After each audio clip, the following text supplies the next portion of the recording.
How to produce more brain cells. The content of this video is based upon the book titled The Neurogenesis Diet and Lifestyle, authored by Brant Courtright.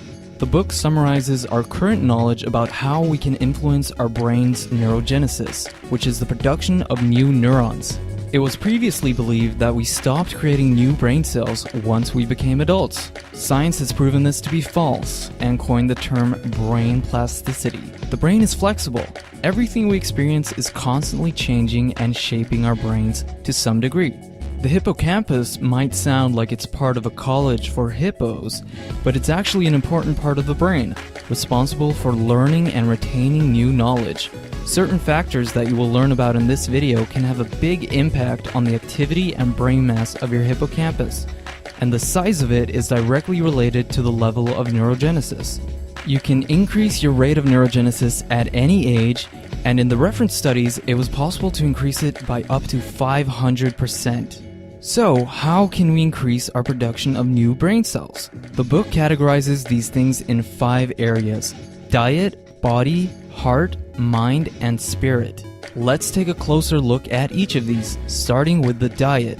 The 4 most powerful dietary neurogenesis factors are blueberries, omega-3 fatty acids, ALA, DHA, and EPA, which are found in fish or krill oil. By the way, if you're vegan, you should look into supplementing with algae, because flaxseed oil is not adequate.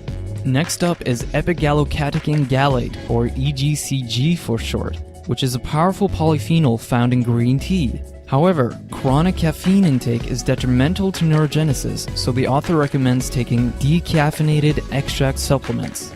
And lastly, curcumin, a compound found in turmeric.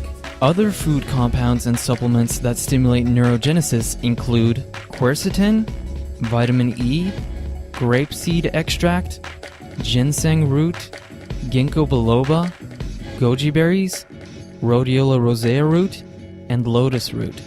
Let's move on to the body category.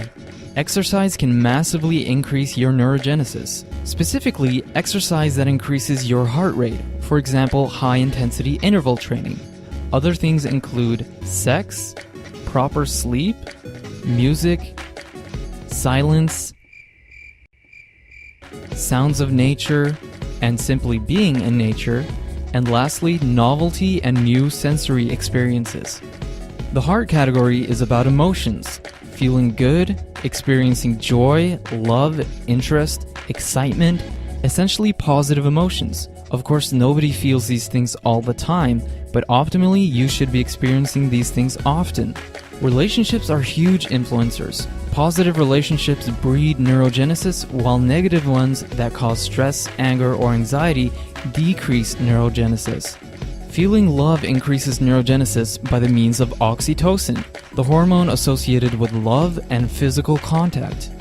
When it comes to the mind, we have learning, reading, writing, problem solving, complex work that involves using cognitive abilities, discussing ideas, musical training, and also mentioned in the book was that there seems to be a very strong link between how much you use your mind early during your life and the prevalence of Alzheimer's later in life. For example, nuns that were teachers had much lower chances of developing Alzheimer's than nuns that didn't teach.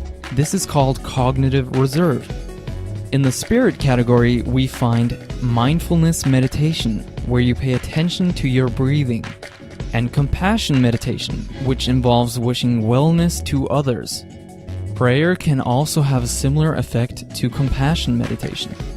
I want to end this video with a list of things that decrease your rate of neurogenesis and that you should avoid if you want a healthy brain. These are chronically elevated blood sugar levels, high amounts of carbohydrates, sugar, overeating, inflammatory foods such as fried foods, cooking oils, and factory-farmed meat, eggs, and dairy, chronic caffeine intake, smoking, alcohol, obesity, stress, despair, lack of engagement, depression.